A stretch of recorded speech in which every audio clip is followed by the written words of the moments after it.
Hello everyone, in this video we're going to take a look at how you move from open to closed questions and how to take patient history effectively. This is a great skill to have for your everyday working lives, of course, and it's also really essential for the OET speaking because one of the criteria looks at how you move from open to closed questions. So what we're going to do is take a look at how you do this.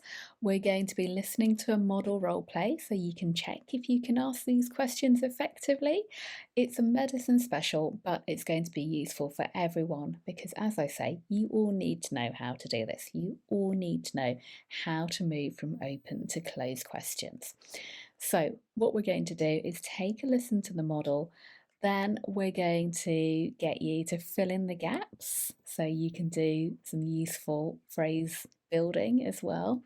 You can take these phrases away and use them. And because you're listening to that role model, it's also going to be a little bit of ear training for you. So, great combination of skills today for you. My name's Sona. I'm your online OET tutor with Bose Learning, and I'm a premium preparation provider of the OET. Thanks very much for joining me today. All right, so here's the setting. It's in general practice, and a 27-year-old patient has visited you complaining of chest pain, possibly pericarditis. I've taken this from a great YouTube channel called Geeky Medics. This is for actual British people who are practicing the OSCE, but in particular today we're just going to be looking at taking that patient history and, as I say, moving from open to closed questions. So first of all, take a listen, try and fill in the gaps, and then the second time we listen, I'm going to show you what the answers are and why they are so effective. So, are you ready to fill in the gaps? Let's go. And what's brought you in today? I've just had this horrible chest pain since last night. I didn't really think anything of it at the time, and then it just got worse and worse as sort of the evening went on, and then it was particularly bad in bed, and it couldn't get a wink of sleep all night. Okay. Can you tell me a bit more about it? So it's sort of behind my breastbone, slightly to the left, and again, it sort of started sort of feeling it, but I didn't really think anything of it. It wasn't too bad, and then it just got really, really bad. As the evening went on, I've just found that breathing became quite painful. Really, I tried to take as sort of shallow a breath as I could, basically. Okay. I'll just ask you a few more questions about that. So you've told me the pain's in the middle. Did it come on suddenly or gradually? I guess it was suddenly, but it was the pain was gradually worse. So it suddenly sort of, I felt it, but it wasn't too bad, and then the pain got worse as it went on. And how would you describe the pain? It's sharp, sort of almost catches my breath quite a lot. And you said it's in the middle of your chest, slightly on the left side. So does it go anywhere, like to your left arm or to your jaw, or does it just stay there? Nah, it stays there. And when you get the pain, do you get any other symptoms at the same time? Like breathlessness, palpitations? Do you feel sweaty? No. And when the pain comes on, how long does it last for? Constant. It's constant. And it just gets worse and worse. And you said it's worse when you're breathing. Is there anything else that makes it worse? Like if you're sitting in a certain position, or if you're on exertion, if you're walking around, for example?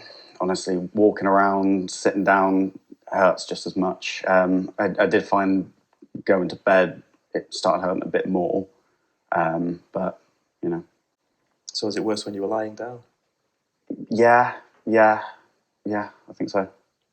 And on a scale of 1 to 10, how bad would you say the pain is? If 10's the worst pain you can imagine and 1's no pain at all? It's pretty bad. I don't like the number scale. I just think one man's 10's, another man's 5. You know what I mean? I understand. Okay, let's go through the answers then. The first one's a lovely way you can start when you're not sure why the patient's come in, or you just want to check and you want to get them to explain to you in their own words what's brought them in today. Again, second question's interesting because rather than just launching straight into those closed questions, He again asks an open question. Can you tell me a bit more about it? This is a great technique to have. You'll get a tick for doing this in your OET because it's one of the criteria. Don't miss that opportunity to start with open questions and to get as much information as you can from the patient in their own words. Number 3 is lovely because they're using signposting techniques. He's organising what he's saying, he's explaining to the patient that he's going to ask a few more questions. And then don't miss this other opportunity, really important, another criteria you can tick off, and that's summarising. Don't wait to the end to summarise as you go. So repeat back to the patient what they've told you. Now you can see they've moved on to closed questions, so it's nice and open at the beginning. Now we're narrowing down, asking about onset, asking about character, and then summarising and asking about radiation. So always use that opportunity to summarise and then move on. Here's how he asked about other symptoms. He's given some examples to the patient as well, so that maybe they can say yes or no, and then moved on to talk about duration and aggravating factors, things that make it worse. And another criterion from the OET, which again is so important for everyday life as well, checking that you understand what your patient has said. Finally, checking about intensity. Let me just play these through for you again. And what's brought you in today? Can you tell me a bit more about it? Okay, I'll just ask you a few more questions about that. So you've told me the pain's in the middle. Did it come on suddenly or gradually? And how would you describe the pain? And you said it's in the middle of your chest, slightly on the left side. So does it go anywhere, like to your left arm or to your jaw, or does it just stay there? Nah, it stays there. And when you get the pain, do you get any other symptoms at the same time? Like breathlessness, palpitations? Do you feel sweaty? No. And when the pain comes on, how long does it last for? And you said it's worse when you're breathing. Is there anything else that makes it worse? Like if you're sitting in a certain position, or if you're on exertion, if you're walking around, for example? No. So is it worse when you were lying down? Yeah, I think so. And on a scale of 1 to 10, how bad would you say the pain is if 10's the worst pain you can imagine and 1's no pain at all? Okay, so I hope you found that useful. I've got lots more information on this in my many other videos on the speaking test, so take a look at those. And also, if you want more detailed information, have a look at my on-demand courses, which are all pre-recorded, so you can study them in your own time. I've popped in some discount codes in the info box below.